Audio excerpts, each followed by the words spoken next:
Hello and welcome to the channel. If you've not been here before, get involved, leave us a comment, like, subscribe, all that fun stuff. Today, a little bit of a mad one from our beloved government here in the UK. They've gone big and they've decided that they are going to ban social media completely up until the age of 16. Now, technically, I know that a lot of these social media platforms are supposed to have safeguards in place, but we all know you could easily just get around them, right? But this will be proper. This will be enforced. So for under 16s, TikTok, YouTube, Snapchat, Instagram, Facebook, Discord, and Twitch all gone from spring 2027, right? So this is following on from the Australian model, which has been in place for quite a few years. This has been muted for quite a while, and it is going to happen now, right? So I'm not going to get into the moral ethics of whether this is right or whether this is wrong or any of that. What I'm going to talk about is how this is going to impact the music industry, what we do, where we live, right? And how maybe you could think about this and maybe frame it as positive or a negative, or, just kind of discuss what this means for you and for me. So, the initial thing that I think is worth addressing instinctively, people are talking a lot about TikTok in this, mainly because TikTok is what everyone wants to talk about in the music industry. It's the key performance indicator that most people kind of look to. But actually, the platform that's going to be most affected here is YouTube. So for 8-year-olds to 16-year-olds, apparently YouTube takes around 23% of their social media time. And you've got to think about when people put stuff on in the background. Let's say, people are getting ready to go to school, or people are getting ready to go meet their friends or whatever. They're not playing music unless they're playing music on Spotify. They're not playing it on TikTok. They're playing it on YouTube. They're putting on a YouTube playlist, aren't they?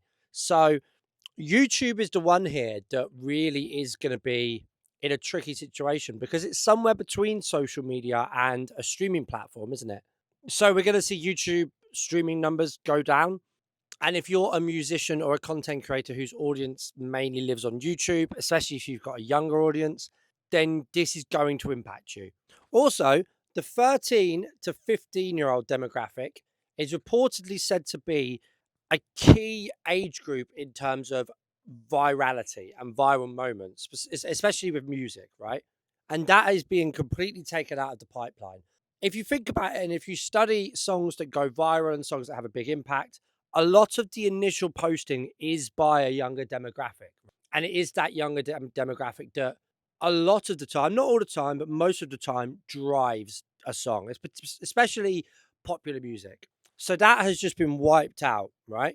Which, if you're an artist who doesn't like trying to go viral and doesn't like trying to chase that concept, then maybe this doesn't bother you so much, to be fair.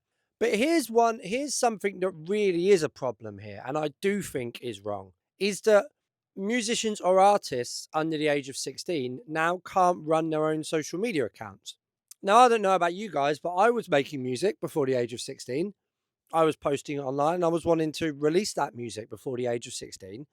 And I don't think I'm alone in that. I think there's a lot of young musicians out there who want to release music before that age. And that's just not going to be possible now, which seems unfair.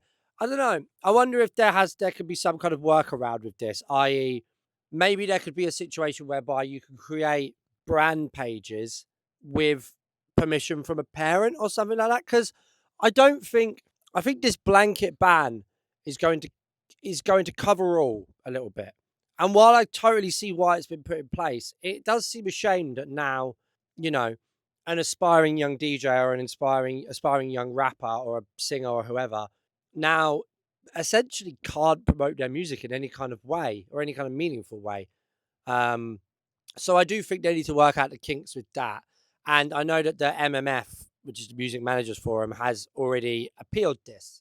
Possibly some kind of permission process, i.e., your parents' permission or a legal guardian's permission is required in order to do this. But the only thing about that is social media companies, whenever they're asked to actually manually approve things, it's the slowest thing on earth. So I don't know how well that's actually going to work. And also, let's remember, all of these social media giants don't want this. It's the government that's putting it in place. So they are going to make it as difficult to work with them as possible with the government. So seems like maybe a bit of can of worms in that respect. The key thing I think, though, to understand through all of this, and the key thing that I think artists, but not just artists, anyone should take out of this is have an audience outside of all of these big tech, or try to at least a little bit.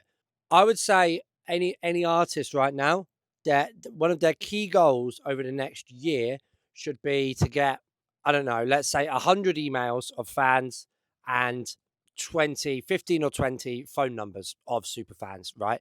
Start building WhatsApp groups, start building mailing lists, start doing all the stuff that they can't take away, right? Or a piece of legislation that comes in can't ruin. Equally, start building things that, if a social media platform starts deciding we're going to actually charge you to reach your fans, you don't have to do that if you've got their phone numbers, if you've got their emails. So I definitely think that, like, the era of building an audience on kind of rented attention, and by that I mean attention from people on TikTok or YouTube or Meta or wherever, that is a space that you don't actually own, really, because ultimately the platform could just decide to cut your reach, or they can decide what you're doing doesn't align with their algorithm anymore. Ultimately, you're always on a lease with that, aren't you? Whereas if you have, your own communities to a certain degree, then you own that. Um, it's easier said than done. I understand that it's not easy to get people to give you their details or their contact details or whatever, but it is something to start thinking about. So yeah, wider thoughts on this. I think we're going to see less music going viral, and we might actually see a wider variety of music going viral as well, which would be nice because obviously beyond 16, your music tastes change. You become far more broad in what you listen to. I remember before I was 16, I would only listen to one specific kind of music, and it was like, believe it or not, gangster rap. Um, but then as you get older, you get a bit more varied. So, there's positives in that potentially. I do think, broadly speaking, outside of the music industry, this is a good thing. A 13-year-old doesn't need to be on Twitter or TikTok, do they? Why? But yeah, it's going to be an interesting one to see what happens.